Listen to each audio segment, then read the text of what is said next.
I'm going to begin, Damien, by asking, I mean, after the success of Whiplash, I was wondering if you found La La Land a little easier to kind of get off the ground or to make, I guess, or are the challenges of filmmaking, the obstacles always there nonetheless, sort of regardless? I mean, this was actually just such a bigger scale project, so I think it still felt very challenging and very kind of new, and I think we were all a little nervous sort of jumping into it. But I think it's good to be a little scared before you make a movie. It's probably a good sign that you're doing something worth doing. I mean, it's one of the sort of biggest cliches in the industry to say it, but I'm going to say it anyway. But the setting is obviously a real character in this story. I was just wondering if it was the intention to portray LA as not just only kind of a beautiful place and this kind of land of opportunity, but also somewhere where there's something quite shallow as well about the environment. I guess there's so many people just out there to make money, to be successful. I mean, was that quite a difficult balance to get right, though? Yeah, I mean, I wanted to be honest about both the highs and the lows of LA. It was somewhat reflective of my own feelings about the city. Moving there, I had a hard time adapting to LA initially. And then at a certain point, I kind of fell in love with Los Angeles, and I love it now. And I wanted to try to have both sides in this movie, It's a very beautiful, kind of romantic city in a weird way, in a way that we don't really think of it very often. But yeah, it can be this very hard environment, I think, especially when you're young and trying to be an artist. It can be this very kind of deafening environment where you're filled with people sort of trying to do the same thing as you. And I don't know. It could be a tough place to find your way in. So I wanted to be reflective of that. I mean, naturally, the film is obviously being touted as a big kind of Oscar contender, and just between me and you, it's going to win Best Picture. I've heard. Oh, you've heard. I've heard that.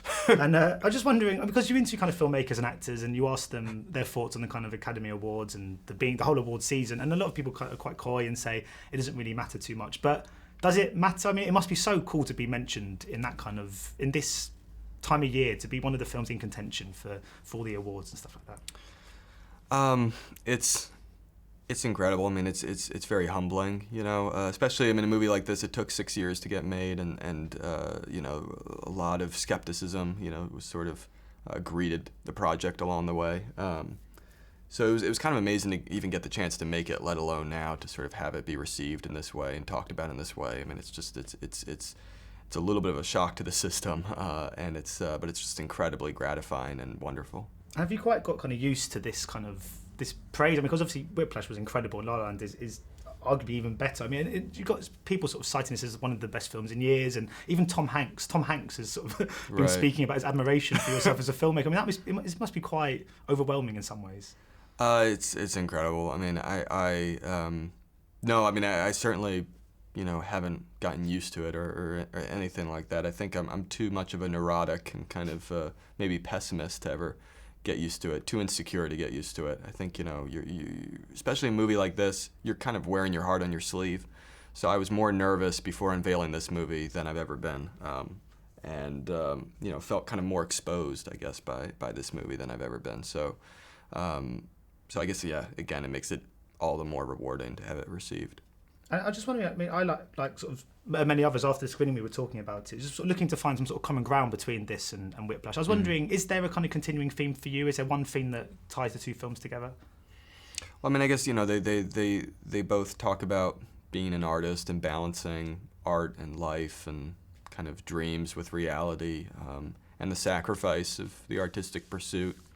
But I don't think that was as much a conscious decision to kind of, go back to that well as it was just, I guess, I'm writing about what I know, writing about my own experiences in a way. Whiplash was about experiences I had as a drummer, and this is about experiences I had moving to LA, especially those first years in Los Angeles, trying to find my place in the city. And do you think that's something that you'll seek to do throughout the rest of your career, have that kind of personal edge in each project you do? I mean, or could you see yourself one day, say, doing like a big Marvel superhero movie? Or do you always need to have that more intimate personal connection, I guess, to the material? I would always need to have some intimate personal connection to the material, but that doesn't mean that it has to be a literal connection, So I do think you can make any movie personal if you find a way in. You could make a movie about the Middle Ages or about, outer space or what have you, and make it personal, even if, again, those things are very far removed from you. So I guess I'll always be, no matter what the genre is, trying to find that kind of deep-seated connection where at the end of the day I'm writing or filming about my own emotions, my own experiences, whether literally or not. I was reading that, obviously Ryan Gosling and Emma Stone are just remarkable in this, and I was reading that Miles Teller and Emma Watson were at one point sort of linked to the roles. I was wondering, firstly, if that was the case, and secondly, just how different a film this would have been, and how much that kind of is indicative of just the kind of the power of casting. It wouldn't be a lesser movie, just a completely different one. I had such an amazing experience with Miles on Whiplash, and so he and I started talking about this movie, and Emma Watson, I'd been talking with her about it before then, but there was actually, there were many casting permutations throughout the course of, again, the 6 years of getting the movie made. So that was one of them, and there were a few others, where sort of one person would be in, and then one person would fall out, and one person would come in, and it was always this combination of either scheduling or budget or what have you that would just be fluctuating, that would, seemed for a while like it was going to be impossible to get this movie made, to have two people at the same time who were right for those roles together with the money that we needed, the schedule that we needed, the resources that we needed. To have all those things come together seemed like this kind of Sisyphean task to find.